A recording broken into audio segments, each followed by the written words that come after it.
Hello dear बच्चों, स्वागत है आपका एक नई वीडियो के साथ। आज हम पढ़ेंगे 8th class maths NCERT book और अध्याय है वर्ग व वर्गमूल और प्रश्नावली है 6.1।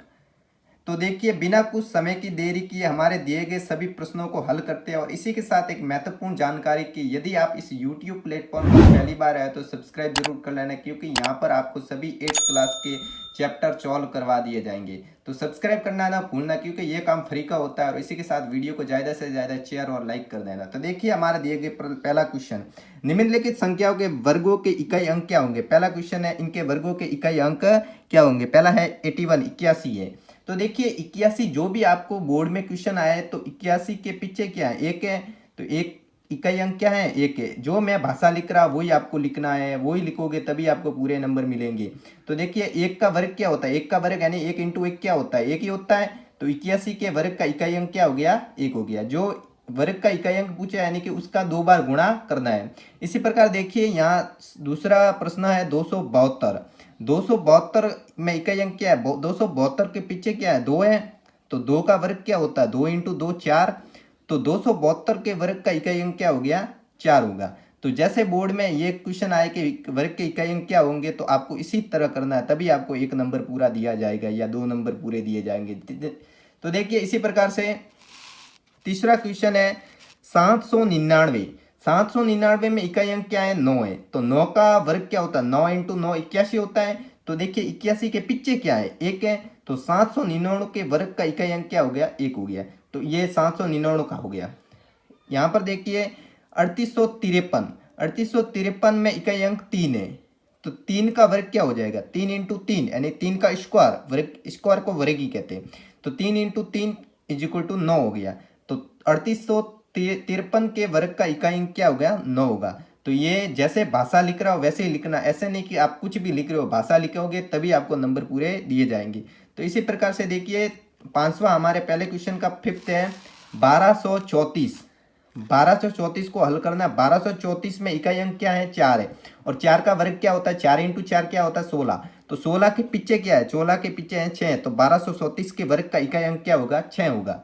इसी प्रकार से देखिए, ये 26,387। 26,387 जो क्वेश्चन दिया है उसके पीछे क्या है, 7 है। तो इकाई अंक क्या हो गया, 7 हो गया। 7 का वर्ग क्या होता है, 7 इंटू 7 49 होता है। तो 26,387 के वर्ग का इकाई अंक क्या होगा, 9 होगा, क्योंकि इसके पीछे क्या है, 9। तो इसी प्रकार ये हमने 6 क्वेश्चन किए। पहले क्वेश्चन के जो 6 थे वो, अब 7वां ये है, 8वां ये है, 9वां ये, 10वां ये, ये आपको करने सेल्फ फॉर योर एग्जाम। तो यदि सब मैं करवाऊंगा तो आप क्या करोगे, इसी प्रकार ये भाषा लिखनी है और इस प्रकार इनको सॉल्व करना है। देखिए, ये जैसे 8 है तो 8 का वर्ग 8 इंटू 8 64। तो 64 के पीछे क्या होगा, इकाई अंक 4। जैसे ये 0 है तो 0 का 0 ही हो जाएगा, 6 का 6 ही हो जाएगा, 5 का 5 ही हो जाएगा। तो ये आपको करना है भाषा विथ भाषा, यानी जो भी लैंग्वेज है वो लैंग्वेज विथ करना है, ठीक है। तो देखिए दूसरा क्वेश्चन है, निम्नलिखित संख्या स्पष्ट रूप से पूर्ण वर्ग संख्या नहीं, इसका कारण देना है, रीजन देना है कि ये स्पष्ट रूप से पूर्ण वर्ग संख्या नहीं है। दिस नंबर इज नॉट पूर्ण स्क्वायर। तो देखिए क्यों नहीं है, तो इसका एक मैंने एक आपको फॉर्मूला लिखा है, इसको गोल्डन रूल आप समझ सकते हो कि यदि कोई भी क्वेश्चन आए उसमें पूर्ण वर्ग है या नहीं, वो कैसे पहचाने। तो देखिए, जिस संख्या के पीछे 2, 3, 7, 8 या विषम संख्या में शून्य हो वो पूर्ण वर्ग संख्या नहीं होगी। अर्थात जो भी क्वेश्चन आपको दिखाई दे, एक नंबर का आ जाए, एक नंबर का आएगा लगभग, तो उसके पीछे अगर आपको 2 दिख जाए या 3 दिख जाए या 6 दिख जाए या 8 दिख जाए, तो वो कभी पूर्ण वर्ग संख्या होगी भी नहीं, ये अंक दिख जाए तो। और यदि आपको विषम संख्या में शून्य हो, जैसे कि एक किसी संख्या के पीछे शून्य हो, वो 0 यानी एक बार हो या 3 बार हो या 5 बार हो, 7 बार हो, 9 बार हो, यानी विषम में होना चाहिए, तो वो पूर्ण वर्ग संख्या नहीं होगी। अर्थात पूर्ण वर्ग संख्याओं के इकाई अंक क्या होंगे, या तो 1 हो जाएगा, 2 होगा नहीं, 3 होगा नहीं तो 4 हो जाएगा, 5 होगा नहीं, 6 5 होगा, 6 होगा, और 7 नहीं होगा तो 8 नहीं होगा, फिर देखिए 9 हो जाएगा। यानी कि 0, 1, 4, 5, 6, 9 होते हैं, उनकी जिसके पीछे ये होंगे वो पूर्ण वर्ग इकाई संख्या हो जाएगी।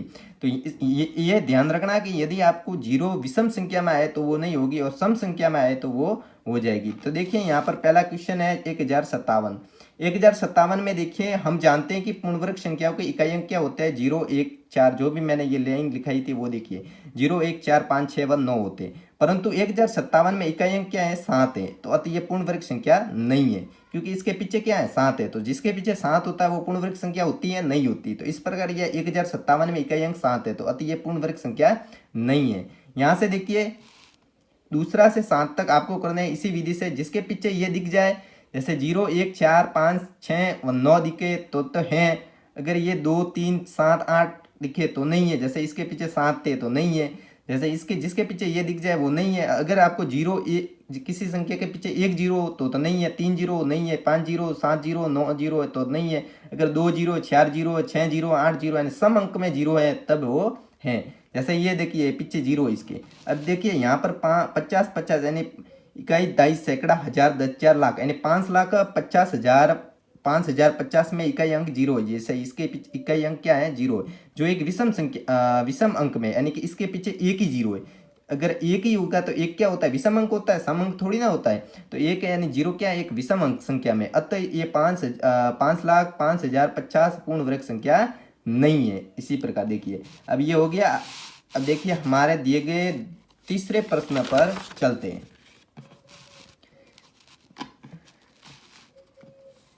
तीसरा प्रश्न देखिए, निम्नलिखित संख्याओं में से किस संख्या का वर्ग विषम होगा। तो देखिए पहला क्वेश्चन है 431। 431 में इकाई अंक क्या है, 1 है। तो 1 का वर्ग क्या होता है, 1 इंटू 1 क्या होता है, 1 होता है। तो अब 431 का वर्ग क्या हो गया, विषम हो गया। देखिए इसके पीछे क्या आया, 1 आया, यानी 1 क्या होती है, विषम संख्या होती है। तो इसका 431 का वर्ग क्या हो गया, विषम संख्या होगी। यहाँ से देखिए 2826। 2826 में पीछे क्या है, 6 है। तो 6 का वर्ग क्या होता है, 6 इंटू 6 36 होता है। तो 36 यानी 2824 का वर्ग विषम संख्या विषम नहीं होगी, क्योंकि इसके पीछे क्या आ गया, छम आ गया, सम अंक आ गया। यानी 0 2 4 6 8 हो तो वो सम अंक होता है। इसके पीछे 6 आ गया तो ये सम अंक है, अर्थात विषम संख्या विषम अंक नहीं होगी। यहाँ से देखिए 7,789। तो यहाँ से देखिए यहाँ से जो इकाई अंक क्या है, 9 है। तो 9 का वर्ग क्या होता है, 9 इंटू 9 81 होता है। जो पीछे दिख जाए उसका वर्ग कर दो, 9 इंटू 9 81। अब 81 के पीछे क्या है, 1 है। तो इसके पीछे 1 आया, यानी 1 क्या है, विषम अंक है। तो अर्थात 777 यानी 7,789 का वर्ग विषम संख्या होगी।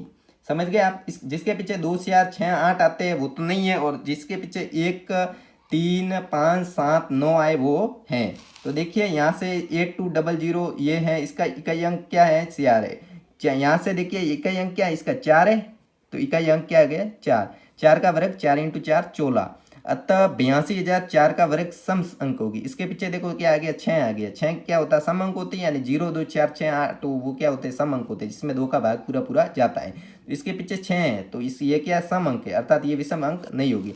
तो देखिए अब चौथा क्वेश्चन है, निम्नलिखित प्रतिरूप का अवलोकन कीजिए और रिक्त स्थान को भरना है। ऐसा क्वेश्चन आता नहीं है, पर तो भी देख लेना आप। अगर ये आ जाए क्वेश्चन और खाली स्थान दे दे 2 नंबर का, तो आपको कैसे करना है। जैसे इसने किया 11 का स्क्वायर क्या होता है, 121, यानी 11 का वर्ग होता है 121।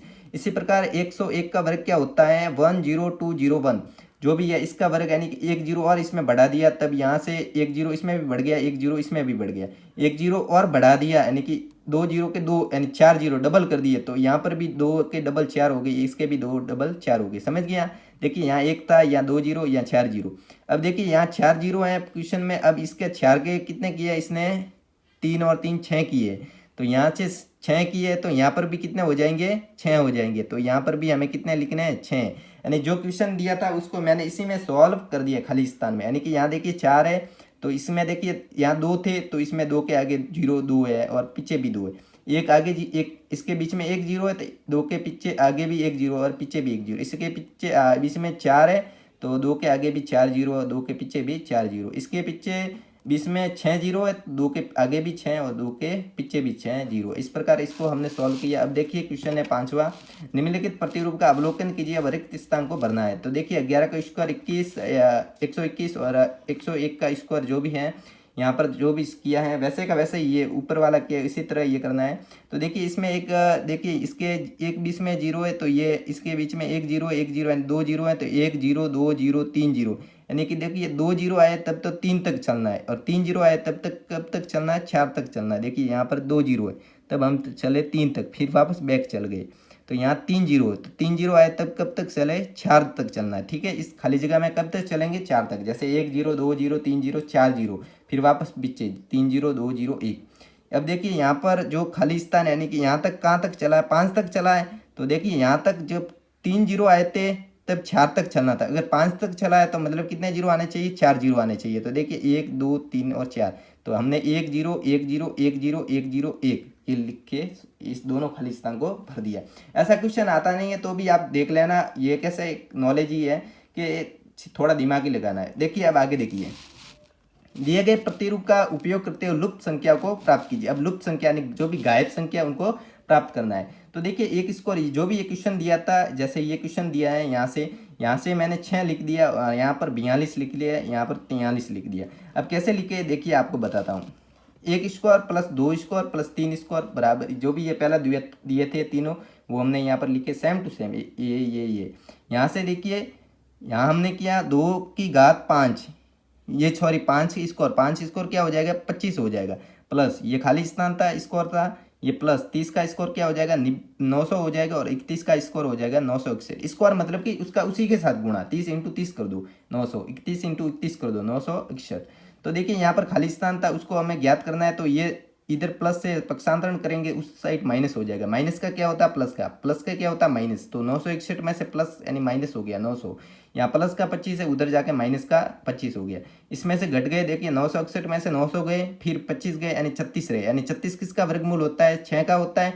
तो यहाँ पर क्या आ जाएंगे 6। तो देखिए मतलब कहने का मतलब यही है कि अगर आप 5 का स्कोर यानी 25 और 6 का स्कोर यानी 36 और 30 का स्कोर यानी 900 करें तो ये 961 होता है, जो किसका वर्गमूल होता है 31 का। इसी प्रकार हम अगर 6 का स्कोर करें और फिर 7 का स्कोर करें और फिर इसमें क्या जोड़े कि उसका स्कोर तीनों एक संख्या के स्कोर के बराबर हो जाए, तो ये किसके है 42 और 43 के। ये आपको याद रखना है थोड़ा। तो देखिए अब आगे है हमारे क्वेश्चन, बने रहिए वीडियो में, ज़्यादा से ज़्यादा वीडियो को शेयर कीजिए और लाइक करना ना भूले, और चैनल को सब्सक्राइब करना ना भूले, क्योंकि ये काम फ्री का होता है और पूरी आपको 8 बोर्ड की गणित विषय सॉल्व करा दी जाएगी। और 6 7 8 9 10 11 12 first year second year final year MSc तक की मैथ्स इस यूट्यूब प्लेटफॉर्म पर अपलोड की जाएगी। तो सब्सक्राइब करना ना भूलना, क्योंकि ये काम फ्री का होता है। और साथ में ही आपको यहाँ पर रोज़ 10 प्रश्न जीके के सॉल्व करने को मिलेंगे कम्युनिटी पोस्ट पर। हमारे यूट्यूब चैनल की कम्युनिटी पर जाना, वहाँ पर आपको रोज़ जीके के क्वेश्चन मिलेंगे जो आप देख सकते हो। तो योग संक्रिया किए बिना योगफल ज्ञात कीजिए, ये क्वेश्चन है। देखिए ये क्वेश्चन फर्स्ट सेकंड थर्ड, यहाँ पर देखिए यहाँ 5 क्रमागत विषम संख्या, देखिए 1 2 3 4 5 है, 5 है तो यहाँ 5 क्रमागत विषम संख्या जो क्रमागत है यानी कि लाइन टू लाइन है। जैसे 1 के बाद 3 है, 3 के बाद 5 है, 5 के बाद 7 है, 9 है, यानी 1 का ही फर्क है, मतलब ये सम संख्या को छोड़ के क्रमागत ही है। तो यहाँ पर 5 का स्कोर देखिए, यहाँ पर 5 टोटल 5 है तो 5 का स्कोर करना है बच 25, यानी ये कितना हो जाएगा 1 + 3 + 25। जैसे जैसे मैं लिख रहा हूँ वैसे ही आपको बोर्ड में लिखना है, आपको पूरे में से पूरे नंबर आ जाएंगे, A+ ग्रेड आ जाएगा आपके। यहाँ पर देखिए यहाँ पर कितने हैं 10 क्रमागत संख्या, यानी ये गिनो कितनी संख्या है 10 है, तो यहाँ पर लिखना है यहाँ 10 क्रमागत विषम संख्या। अब 10 का स्कोर क्या हो जाएगा 10 × 10 100 हो जाएगा। तो यहाँ पर देखिए 10 का स्कोर यानी 10 × 10 100, तो ऐसे ही लिखना है जैसे ऊपर वाले लिखा है, जैसे ही नीचे नीचे लिखना है और बराबर यहाँ पर 100 कर देना। ये भूल गया, यहाँ पर बराबर करके 100 लिख देना। यहाँ पर देखिए तीसरा क्वेश्चन है, यहाँ पर संख्या गिननी है कितनी है 12 है, तो यहाँ 12 क्रमागत विषम संख्या है, तो 12 का स्क्वायर यानी 12 × 12 करना है तो 144 हो जाएगा। तो देखिए यहाँ पर जो भी है प्लस करते जाना है और बराबर कितना लिखना है 144 लिखना है। यहाँ पर देखिए आठवां क्वेश्चन है, आपको पहला 49 को 7 विषम संख्याओं के योग के रूप में लिखना है। तो 49 को 7 विषम संख्या यानी कि विषम संख्या के रूप में लिखना है, तो पहले 1 से शुरुआत करेंगे यानी 7 तक लिखनी है। तो 1 3 5 7 9 11 और 13 गिन लो कितनी होगी 7 होगी, तो ऐसे ही करना है। फिर आंसर लिखना है जैसे जैसे मैं कर रहा हूँ वैसे ही आपको बोर्ड में करना है, पूरे नंबर मिलेंगे, ये मेरी गारंटी है। तो 121 को 11 विषम संख्याओं के योग के रूप में लिखिए। तो 121 को पहले देखिए 11 यानी 11 गिन लेना है। देखिए आप 1 3 5 7 9 11 13 15 17 19 21 देखिए गिन सकते हैं आप। ये 1 2 3 4 5 6 7 8 9 10 11 हो गई इस आंसर ठीक। ओके, अब देखिए 9वां क्वेश्चन है, निम्नलिखित संख्याओं के वर्ग के बीच कितनी संख्या है। ये दोनों संख्या है, इनके बीच में कितनी संख्या है वर्ग के बीच में, यानी इनके वर्ग के बीच में कितनी संख्या है। तो इसका सूत्र होता है n स्क्वायर व n+ स्क्वायर के बीच संख्या होती है, उसका सूत्र होता है 2n। तो यहाँ पर देखिए ये सूत्र है, ये ऐसा क्वेश्चन आया पहली लाइन यही लिखनी है आपको, n स्क्वायर व n+1 के स्क्वायर बीच संख्या होती है 2n। तो यहाँ n बराबर कितनी है, पहले जो है वो 12 है, यानी पहले से ही देखनी है जो पहले किसके बीच में का है 12 पहली संख्या 12 है तो 12 n बराबर 12 यानी 2n यानी 2n यानी 2n, n कितने 12 है तो 2 पास में होता है क्या होता है गुणा है, तो 2 × 12, तो 2 × 12 यानी कि 2 × 12 = 24। तो ये पहला क्वेश्चन हो गया 90 का। अब देखिए दूसरा है, दूसरा 25 और 26 इसका सूत्र होता है जो ये लिखना है आपको सूत्र 2n और n कितना 25 है तो 25 2 इंटू 25 बराबर 50। ये हो गया आंसर इसका। अब देखिए नम्मा देखिए तीसरा देखिए आपको यहाँ पर 99 और 110 का n स्क्वायर व n प्लस 1 के स्क्वायर के बीच में संख्या है 2n और n बराबर 99। देखिए जो पहले है 99 है और 2n यानी 2 इंटू 99 जैसे जैसे मैं कर रहा हूँ वैसे ही आपको करने बोर्ड में 198। इस प्रकार ये इसका तीसरे का उत्तर हो गया 8वीं का। अगला वीडियो हम 6.2 पर लेके आएंगे। We will upload video on 6.2 exercise. और इंस्टाग्राम पर आप फॉलो कर सकते हो RS अकेडमी। वहाँ पर आपको रोज 10-15 जीके के क्वेश्चन मिलेंगे। Rajasthan history, Rajasthan polity, Rajasthan geography, Indian history, Indian polity, Indian economy, world history, world economy, Hindi, English, computer, physics, chemistry, maths. तो वहाँ पर फॉलो करना ना भूलना और चैनल को सब्सक्राइब करना ना भूलना क्योंकि ये काम फ्री का होता है। तो मिलते हैं अगले वीडियो में।